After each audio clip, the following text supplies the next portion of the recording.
2006 থেকে 11 থেকে 16 থেকে 21 থেকে এখন বাড়তেই চলেছে। গ্রাফটা যে দেখবেন উপরের দিকেই যাচ্ছে। এবার আমরা আশাবাদী, খুবই আশাবাদী যে এইবার আমরা এই কেন্দ্রটাকে তৃণমূলের হাত থেকে ছিনিয়ে নিতে পারবো। শরীরকে ফিট রাখতে কি পরিকল্পনা প্রবীণ এই রাজনীতি?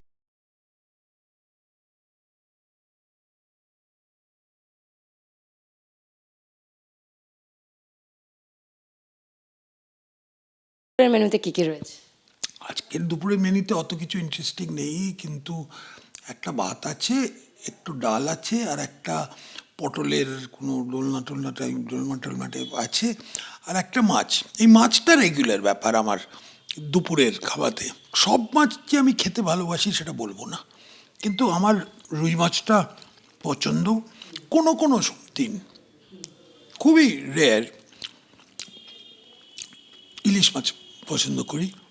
চিংড়ি মাছের আমার অ্যালার্জি আছে, তাই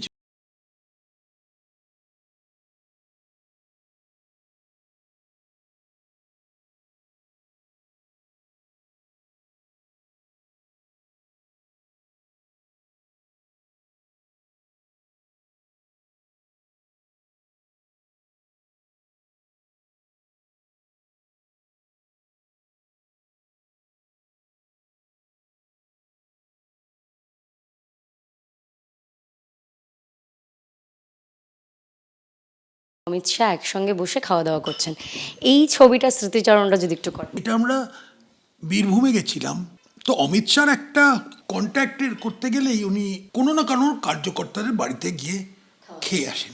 উনি ভেজিটেরিয়ান, মোদিজিও যেমন ভেজিটেরিয়ান, কিন্তু অমিত শাহ তাও অনেক কিছু খায়। মোদিজির খাওয়া একদম মানে এইটুকু।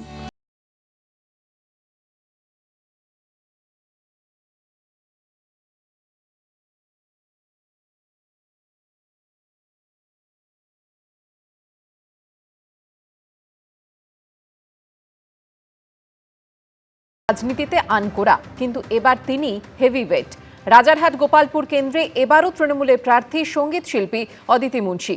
ভোট ঘোষণার পর প্রথম রবিবার থেকেই ঝাঁপিয়ে পড়েছেন প্রচারে। জয়ের বিষয়ে আত্মবিশ্বাসী হলেও বিরোধী প্রার্থীদের নিয়ে ভাবতে নারাজ অদিতি মুন্সি।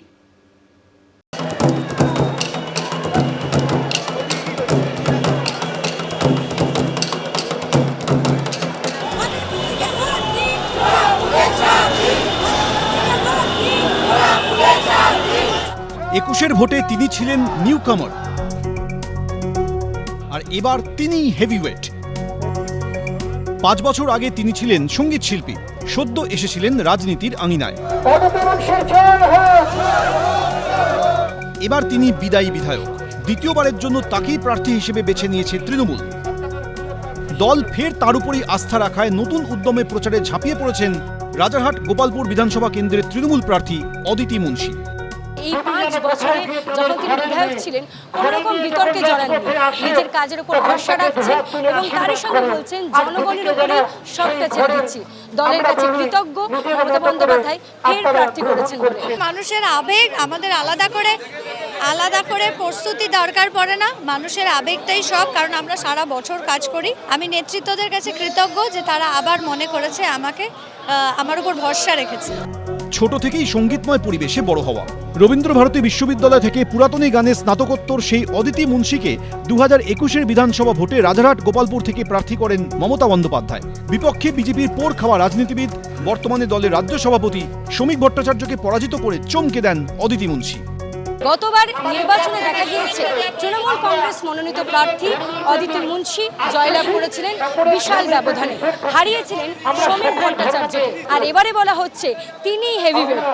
এবার বিধানসভা ভোটে অদিতি মুন্সির বিরুদ্ধে বিজেপির প্রার্থী তরুণজ্যোতি তিওয়ারি। এই কেন্দ্রে সিপিএম প্রার্থী করেছে শুভজিৎ দাশগুপ্তকে। তবে বিরোধী দলের প্রার্থীদের নিয়ে ভাবতে নারাজ তৃণমূল প্রার্থী। আমি বিরোধীদের নিয়ে কোনো কথা বলিও না, বলতেও চাই না। আমি নিজের কাজে বিশ্বাস করি। আমার উপর ভরসা রয়েছে, মমতা ব্যানার্জির উপর ভরসা রয়েছে, এলাকাবাসীর উপর ভরসা রয়েছে। আমি ব্লেসড যে এনাদের সবার আশীর্বাদে আমরা একসাথে রয়েছি। ভোট ঘোষণার পর এদিনই ছিল প্রথম রবিবার, তাই প্রচারে নামতেও দেরি করেননি অদিতি মুন্সি।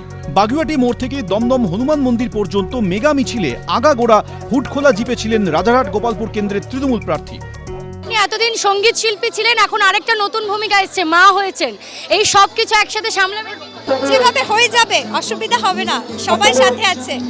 স্ত্রীর ভোট প্রচারে আগাগোড়া সঙ্গে থাকছেন স্বামী ও বিধাননগর পুরসভার 7 নম্বর ওয়ার্ডের তৃণমূল কাউন্সিলর দেবরাজ চক্রবর্তী। তার দাবি, এই কেন্দ্রে এবার জয়ের ব্যবধান বাড়ানোই তাঁদের লক্ষ্য। প্রত্যেকটি নির্বাচনের আলাদা আলাদা ক্ষেত্র থাকে। পার্লামেন্ট ইলেকশনে কিছু সংখ্যক বিজেপির ভোট বাড়িয়েছিল, কিন্তু আমি আপনাকে বলছি 20%-এরও বেশি ব্যবধান অদিতি মুন্সি এবং দ্বিতীয় যে হবে, আমি বলতে পারছি না বিজেপি হবে না সিপিএম হবে, যেই হোক না কেন, যে দ্বিতীয় যে হবে তার সঙ্গে অদিতি মুন্সির ব্যবধান 20%-এর থাকবে। কীর্তন গেয়ে আগেই মানুষের মন জয় করেছেন, 21-এ ভোটের ময়দানেও বাজিমাত করেছেন। এবারও কি রাজারহাট গোপালপুর কেন্দ্রের ভোটাররা অদিতি মুন্সির ওপরই ভরসা রাখবেন? উত্তর মিলবে 4 মে। ঐশী মুখোপাধ্যায় রিপোর্ট, এবিপি আনন্দ। এবিপি আনন্দ, এগিয়ে থাকে, এগিয়ে রাখে।